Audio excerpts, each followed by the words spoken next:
성경을 읽다 보면 구약을 어렵게 마치게 됩니다. 그리고 이제 새 마음 새 뜻으로 신약을 읽기를 시작합니다. 그런데 처음 맞닥뜨려야 하는 것이 이 족보입니다. 이 족보가 누가 누굴 낳고 누가 누굴 낳고 하면서 한없이 반복되어집니다. 도대체 이것이 나에게 무슨 의미가 있으며 하나님께서 이것을 통해 무엇을 말씀하시는지 당황스럽기도 합니다.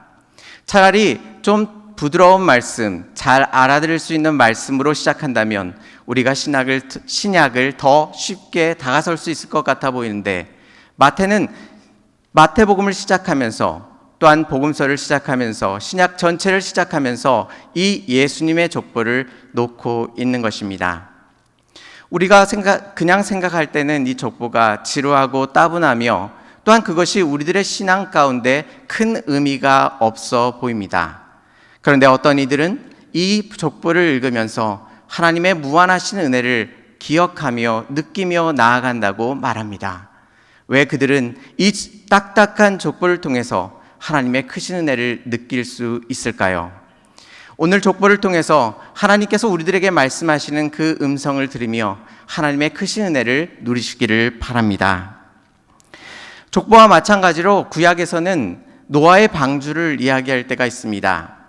노아의 방주를 이야기하면서 그 규격을 이야기합니다. 가로가 얼마이고 세로가 얼마이고 높이가 얼마이다 라는 것들이 끝도 없이 규빗이라는 단어로 그렇게 설명되어집니다. 구약의 그 노아의 방주의 스펙을 읽고 있다 보면 이것이 내게 신앙에 어떤 의미가 있는지 당황스럽고, 이것이 도대체 하나님께서 이것을 통하여 무엇을 말씀하시는지 온전히 깨닫지 못할 때가 있습니다. 그런데 어떤 분의 간증을 들은 적이 있습니다. 그분은 예수님을 믿지 않았습니다. 그런데 열심히 공부를 하셔서 박사까지 조선학에 대해서 연구를 하게 되셨다고 합니다. 배에 대해서 연구를 하게 되신 겁니다. 그래서 박사학위까지를 받으셨는데요. 이분이 하나님을 믿고자 하는 간절한 마음이 있었음에도 불구하고 하나님을 믿지 못하였던 것입니다. 그래서 성경을 통해 하나님을 만나보자라고 생각하면서 창세기를 읽기 시작했습니다.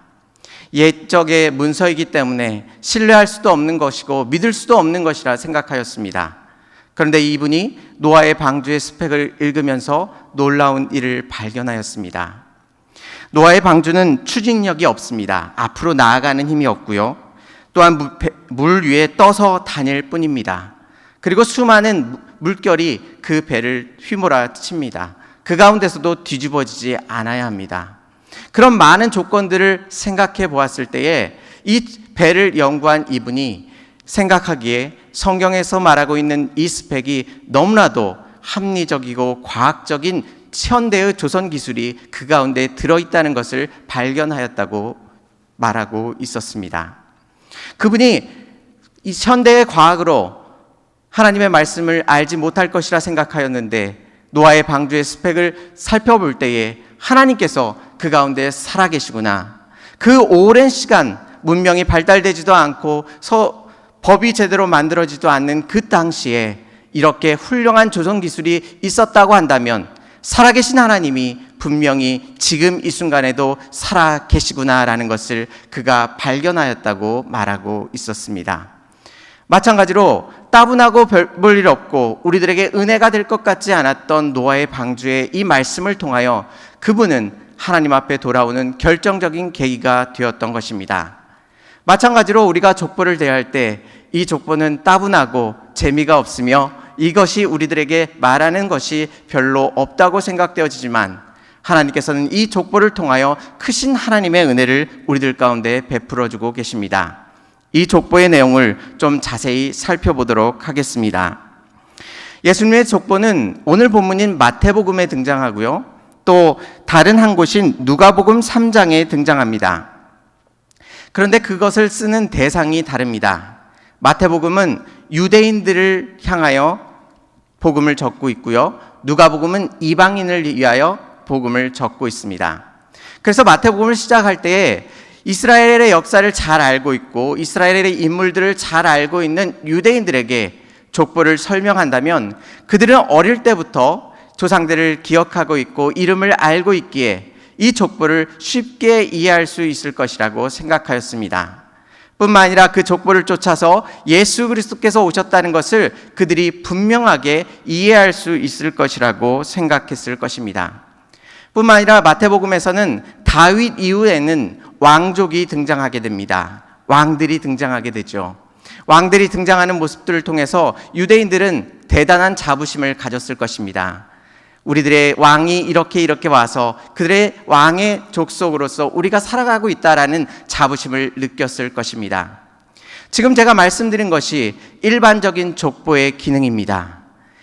옛적에 훌륭한 조상들이 있어서 그러한 조상들을 따라서 지금 내가 존재하고 내가 얼마나 가치 있고 훌륭한 사람임을 족보를 통하여 증명하고자 하는 것입니다. 이것이 일반적인 족보의 기능입니다. 그런데 오늘 마태복음에서 우리가 놓치지 말아야 할 것이 있습니다. 여러분, 누가복음에도 족보가 있는데요. 누가복음의 족보에 여자가 몇 명 등장할 것이라고 생각되십니까? 기억이 나시나요? 너무 많은 인물들이 등장하는데 누가복음 족보에 여자가 몇 명이나 등장할까요? 한 명도 등장하지 않습니다. 보통 일반적인 족보에도 우리나라 족보도 마찬가지지만 여성은 족보에 잘 들어가지 않습니다. 대부분 남자로 구성되어 있습니다. 누가복음도 남자로 구성되어 있었고 유대의 족보도 남자로 대부분 구성되어 있습니다. 그런데 마태복음에는 여자가 몇 번 나올까요? 몇 번 나올까요? 마리아까지 포함해서 5명이 나옵니다. 그렇다고 한다면 이상하지 않습니까? 일반적인 족보에는 여자가 나오지 않는데 마태는 이 족보를 적으면서 일반적이지 않은 여성을 5명이나 등장시키고 있는 것입니다. 그렇다고 한다면 마태는 왜 족보 안에 여성이 들어가지 않음에도 불구하고 일부러 5명을 넣었을까요? 그 의미를 찾기 위해서는 이 5명의 특징을 차례차례 쫓아가다 보면 마태가 이 여인들을 왜 넣었는지를 확인할 수 있습니다. 첫 번째로 3절 말씀을 보시면요. 3절 말씀을 같이 읽겠습니다. 유다는 다말에게서 베레스와 세라를 낳고 베레스는 헤스론을 낳고 헤스론은 람을 낳고 라고 말하고 있습니다. 첫 번째 여인이 등장합니다. 이름이 무엇이죠? 다말입니다. 유다에게는 3명의 아들이 있었습니다. 첫 번째 아들의 이름은 엘이었고 두 번째 아들은 오난이었고 세 번째는 셀라였습니다. 그런데 이 첫 번째 아들을 결혼시키기 위해서 첫 번째 아들인 엘을 결혼시키기 위해서 다말을 데리고 와서 결혼을 시킵니다. 그런데 이 엘이 하나님의 말씀을 온전히 경종하지 아니하고 하나님 앞에 온전히 나아가지 아니하고 하나님의 말씀을 어김으로 인하여 하나님께서 이 엘을 치셔서 죽이십니다. 그런데 이 당시에 형사 취소 제도라는 것이 있었습니다. 형이 죽으면 그 형수를 동생이 취하는 것입니다. 그래서 지금 이 다말을 두 번째 아들인 오난에게 줍니다. 그런데 오난이 결혼하고 보니까 이제 다말이 자녀를 낳고 다말이 자신의 아내가 된다고 한다면 재산이 그에게로 넘어갈 것이라는 것을 그가 생각하게 되었습니다. 그래서 이 다말이 임신하지 않도록 만들었던 것입니다. 그때에 하나님께서 그것을 악하게 보시고 이 오난조차도 하나님께서 죽이시게 됩니다. 두 번째 남편도 죽게 되는 것입니다. 그렇게 되자 유다는 막내 아들이었던 셀라를 주는 것을 주저합니다. 그리고 잠깐 친정에 가 있으라고 다말을 친정으로 보냅니다. 그곳에서 지금 시아버지의 소식을 기다리고 있습니다. 그 시아버지의 소식을 기다리는 다말의 심정은 어떠했을까요? 첫 번째 남편, 두 번째 남편이 다 죽고 나서 이제는 과부로서 살아가야 하고 지금 셀라가 다 장성한 것 같아 보이는데도 유다는 소식을 보내주지 않고 있습니다. 이제는 영원히 홀로 쓸쓸하게 죽어가야 하며 또한 사람들은 자신을 손가락질하며 두 남편이나 죽인 여자라고 그렇게 비판하고 손가락질을 했을 것입니다. 그래서 지금 다말은 꾀를 꾀합니다. 그래서 창녀로 자신을 변장시킵니다. 그리고 시아버지인 유다가 지나가는 길에 서서 마치 자신이 몸을 판 여자인 것처럼 하면서 아버지 유다를 유혹합니다. 그리고 잠자리를 같이 하여 임신을 하게 된 것입니다.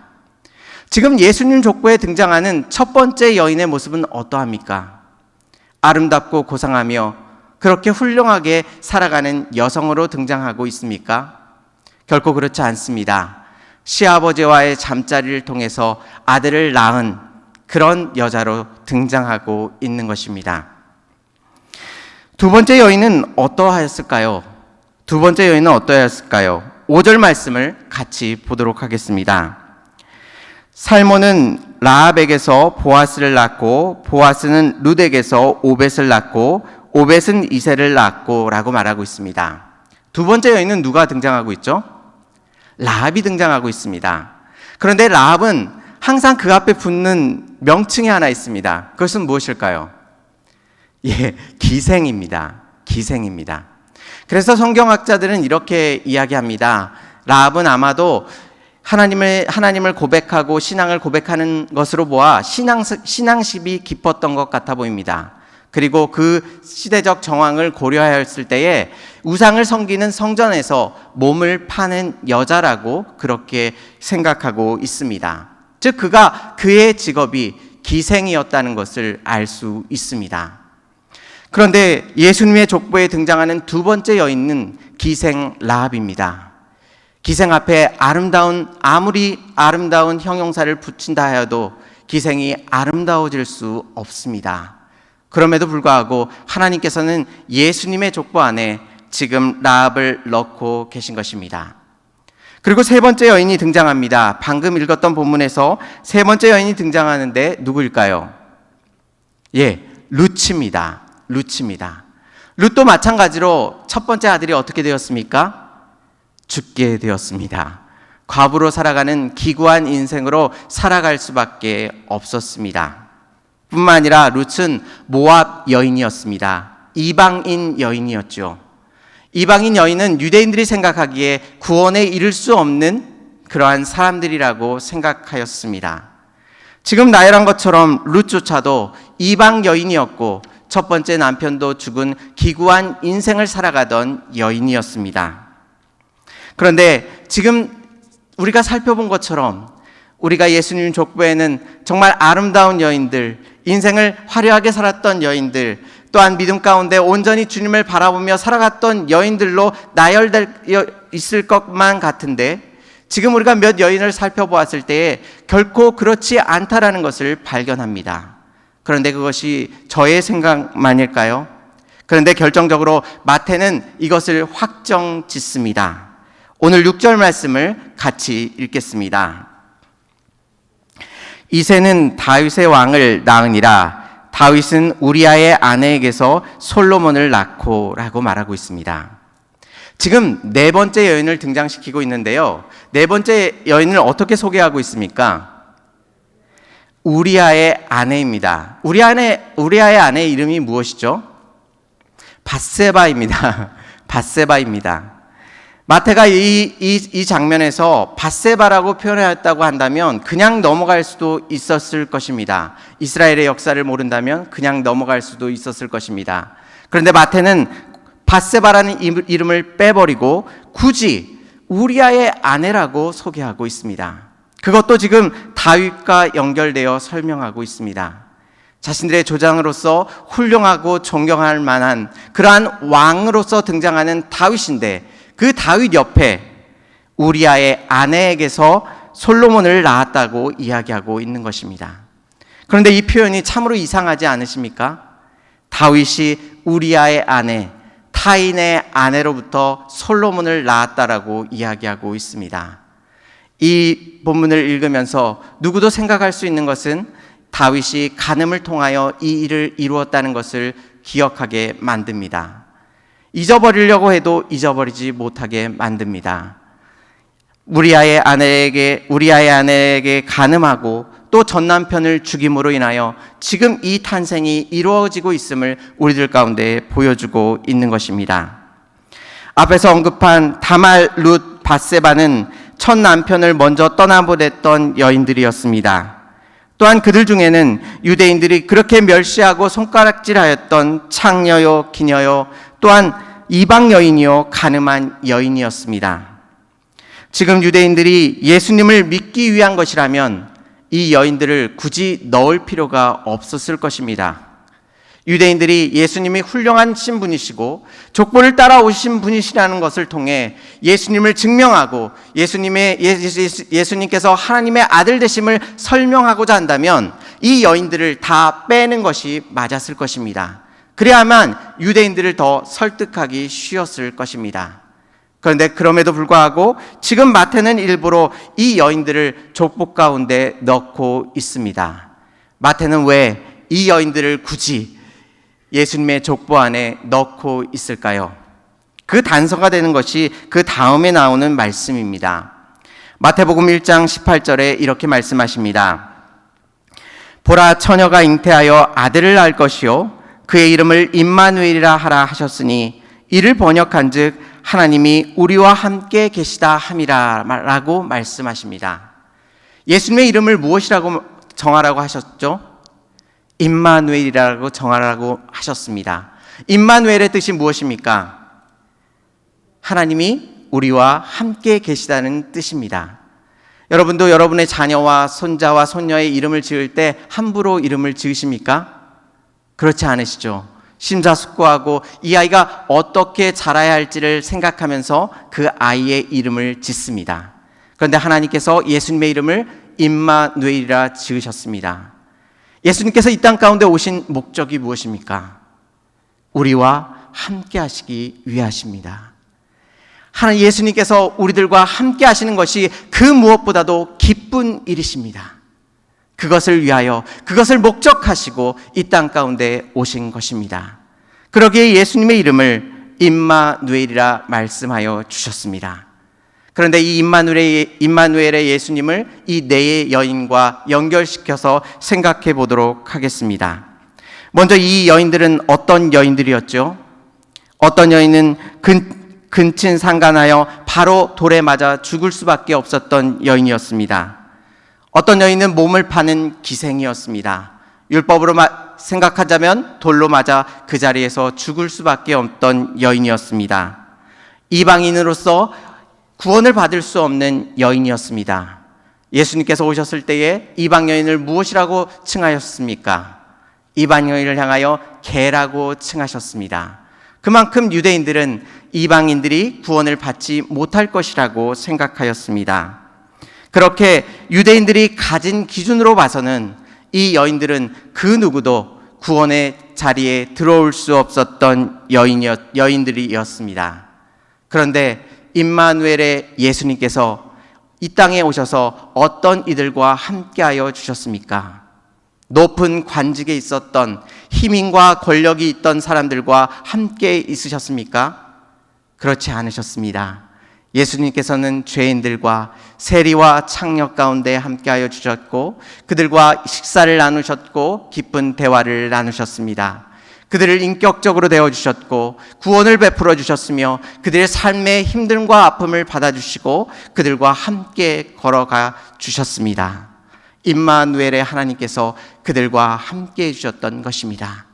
그렇다고 한다면 지금 우리가 이 여인들의 많은 잘못된 것들, 죄악된 것들을 나열했지만 지금 이 기구한 인생, 그 누구도 손을 잡아 도움을 청할 수 없는 이 기구한 인생을 살았던 이 여인들 가운데 하나님께서 함께 하셨겠습니까? 아니면 함께 하지 않으셨겠습니까?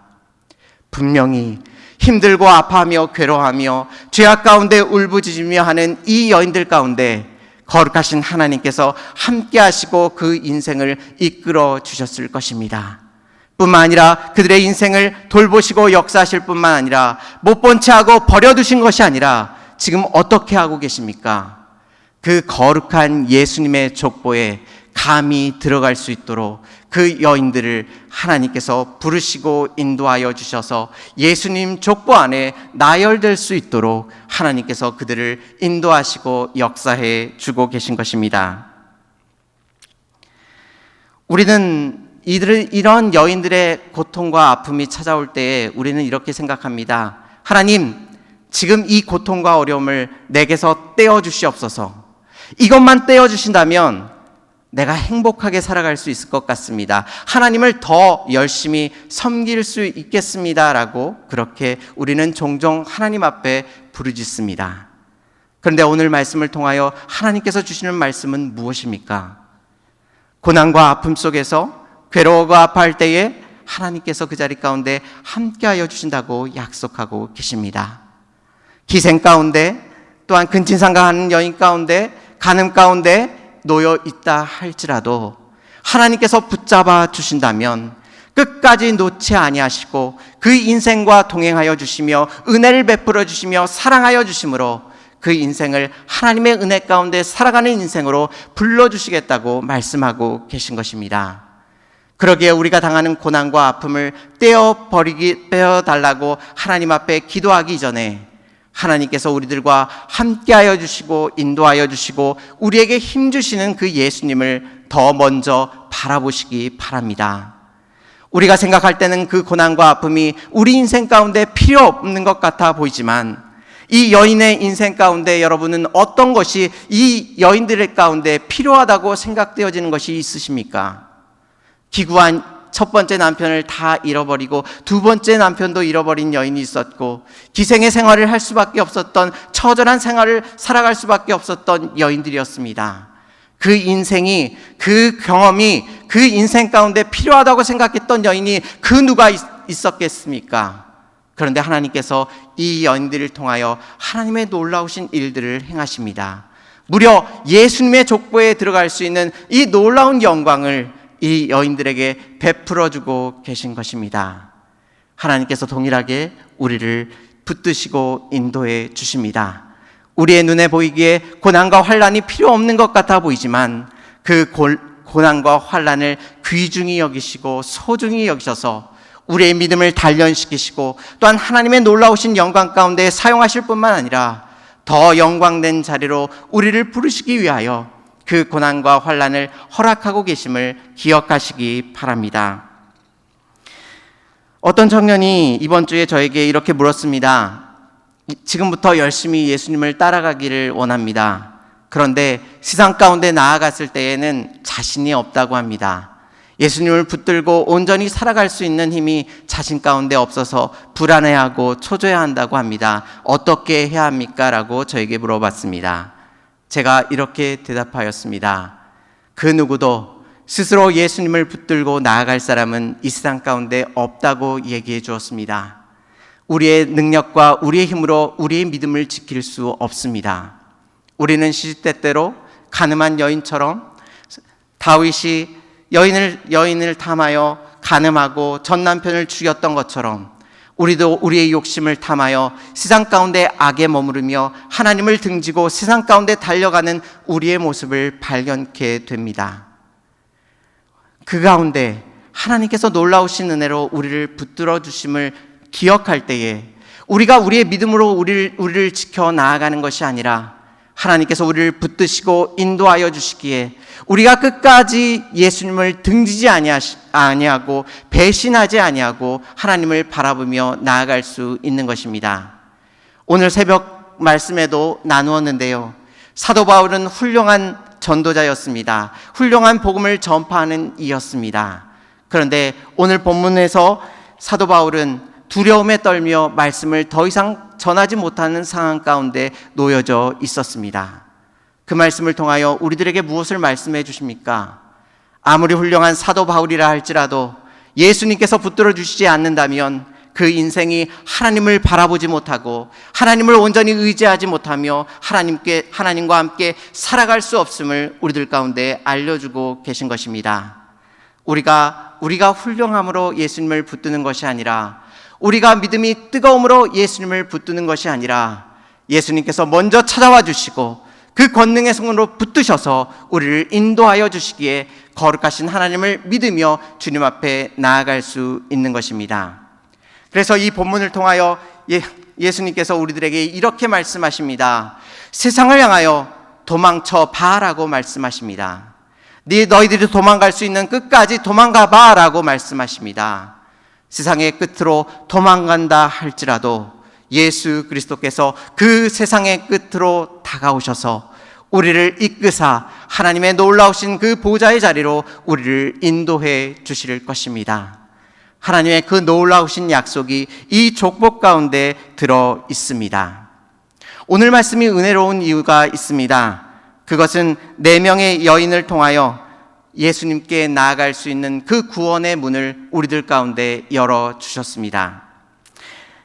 이 여인들에게는 우리들도 마찬가지 아니겠습니까? 우리 안에 그 누구도 유대인의 피가 흐르지 않고 있습니다. 또한 우리는 시대때로 하나님의 말씀을 온전히 순종하지 아니하고 오히려 세상의 방법과 세상의 죄악된 것들로 달려가고 있습니다. 때로는 세상 사람들보다도 더 악한 모습이 우리들 가운데 있음을 스스로 발견하게 됩니다.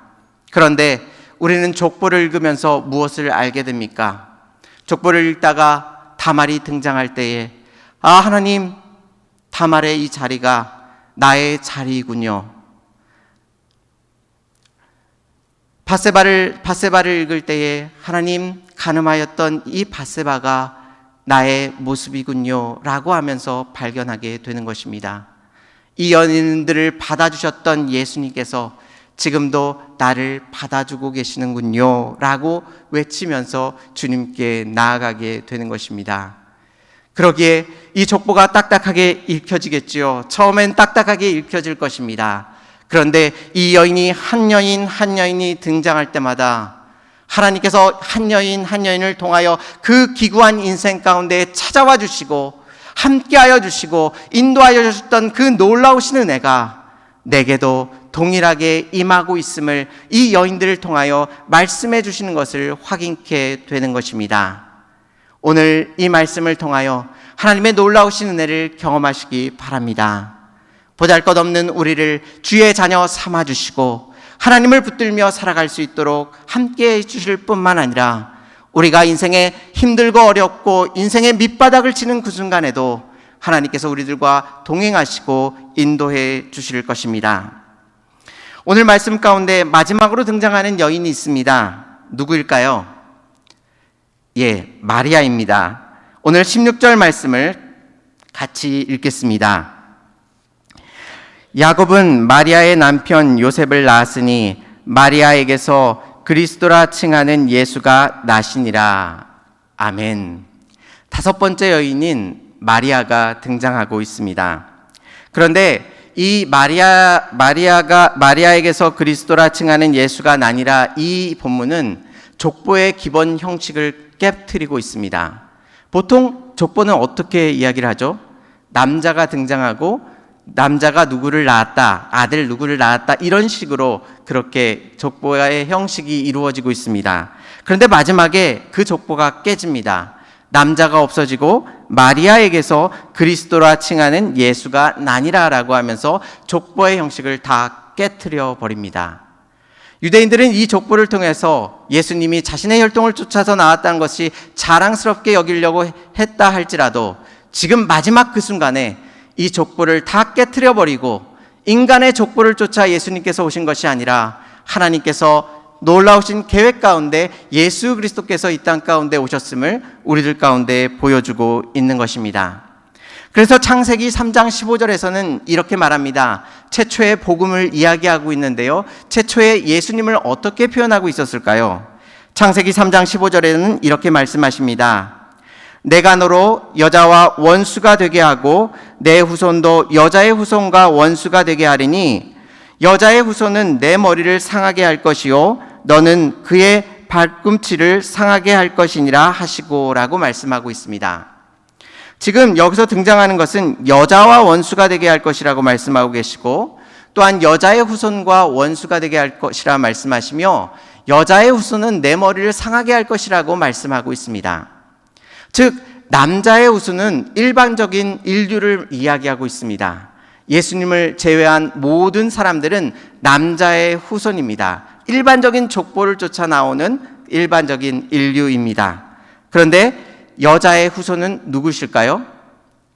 바로 마리아를 쫓아오는 마리아의 후손이셨던 예수 그리스도를 상징하고 있습니다. 그러기에 여자의 후손은 예수 그리스도를 칭하고 있는 것입니다. 그런데 놀랍지 않으십니까? 창세기에서 하나님께서 천지를 창조하시고 그렇게 말씀하여 주셨던 지금 최초의 복음이 마태복음에서 마리아를 통하여 그 복음이 지금 언약이 성취되고 있는 모습을 우리들 가운데 보여주고 있습니다. 하나님께서 말씀하신 그것이 반드시 이루어지고 있음을 우리들 가운데 보여주고 있는 것입니다. 하나님께서 인류 역사 가운데 그냥 인류 역사를 놓아두신 적이 없으십니다. 모든 역사를 주관하여 주시고 그 가운데 하나님께서 함께 하시며 하나님의 통치하심과 역사하심을 나타내 보여주셨습니다. 앞에서 말한 네 여인들도 마찬가지였습니다. 하나님께서 그들과 함께하여 주셨고 그 네 여인을 통하여 예수님의 족보를 완성시켜 나아가셨습니다. 그 예수님께서 지금 이 자리에 우리들과 함께하고 계십니다. 하나님께서 성경을 통하여 약속하신 이 귀한 말씀의 그 어느 것 하나도 하나님께서 버리지 아니하시고 우리들 가운데 약속을 신실하게 지키시며 임마누엘의 하나님께서 그 이름만이 임마누엘이 아니시고 우리들과 실제적으로 함께 하시며 우리의 고난과 어려움의 아픔의 길 가운데 동행하시고 역사하시며 우리에게 힘을 주고 계신 것입니다. 이 놀라운 은혜가 이 족보 가운데 있습니다. 그런데 이 마태복음을 적으면서 이 마태가 이 족보를 적었는데요. 이 적었던 마태의 그 심정을 좀 다른 본문에서 알 수 있는 본문이 있어서 가지고 나왔습니다. 제가 마태복음에서 12제자를 소개하는 그러한 말씀이 있는데요. 지금 같이 읽도록 하겠습니다. 이 말씀을 읽을 때에 마태가 이 글을 적으면서 특이하게 기록한 것이 한 가지 있습니다. 무엇인지 한번 찾아보시기 바랍니다. 마태복음 10장 2절에서 4절 말씀을 같이 읽겠습니다. 12 사도의 이름은 이러하니 베드로라 하는 시몬을 비롯하여 그의 형제 안드레와 세베대의 아들 야고보와 그의 형제 요한, 빌립과 바돌로메, 도마와 세리마테, 알페오의 아들 야고보와 다데오, 가나안인 시몬 및 가룟유다 곧 예수를 판 자라. 아멘. 마태가 12제자들을 나열하면서 이런 사람들이 12제자입니다 라고 우리들에게 소개해 주고 있습니다. 마태가 한 글자 한 글자 적고 있었는데요. 이 본문 가운데 특이한 것이 무엇입니까? 마태가 자신을 소개할 때 빼놓지 않고 넣었던 것이 있습니다. 그것은 무엇이었습니까? 세리였습니다. 다른 제자에게는 그 어떤 것도 표현을 하지 않았는데 마태는 자신의 이름 앞에 세리라고 적었습니다. 여러분, 마태가 자신의 이름 앞에 세리라고 적는 그 마음을 한번 생각해 보시기 바랍니다. 어떤 마음으로 12제자의 이름을 적으면서 다른 제자들 앞에는 그런 것들을 적지 않고 오직 자신의 이름 앞에 세리라는 그 명칭을 적었을까요? 민족의 배반자요, 남들이 다 손가락질하는 그것, 자신이 이것을 적고 있다면 반드시 세리라는 그것을 빼버릴 수도 있었음에도 불구하고 마태는 굳이 자기 이름 앞에 부끄러워할 그 세리라는 명칭을 넣고 있는 것입니다.